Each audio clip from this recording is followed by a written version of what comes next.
Priatelia, viete, to cestovanie akože je úžasné, jasné, navštíviť miesta ako napríklad tá Ormina, kde momentálne sedím, je fajn. Toto mesto je také starobilé, áno, je tu úžasné divadlo, 300 rokov pred Kristom postavené, áno, je to zaujímavé. Veľmi podobných gréckych divadiel, starých divadiel, starovekých antických divadiel je množstva po svete, úplne je ich veľa.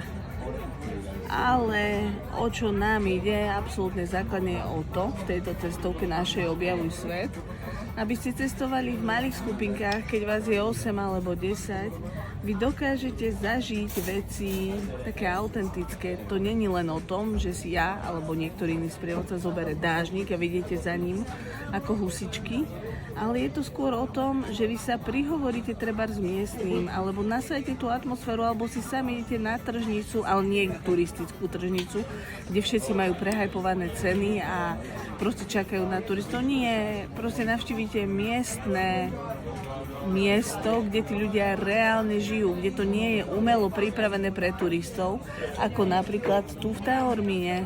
Akože tu sa všade pozriete a je to absolútne čistá turistika miesto. O čo nám ide, alebo hlavne mne ide, turisti, ktorí s nami cestujú, aby mali príbehy, niečo videli, lebo pozrieť si viete aj kade tade, ale čo zažili, s kým interagovali, čo ochutnali, aký bol pri tom vibe, akú atmosféru zažili. Je rozdiel zažiť atmosféru, keď pijete kávu a okolo vás sedí strašne veľa všetci turisti. Pozrite sa, ako ja sedím. To sú všetko turisti, toto všetko okolo sú všetko sami turisti.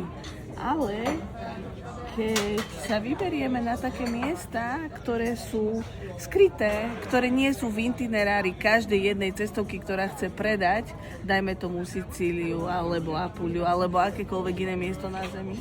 Keď ideme mimo typických turistických trás, tak tam zažijeme ten život. Ten ozajstný život v danej krajine a to je to, čo ja vám chcem ukázať. Teším sa na vás. Čaute.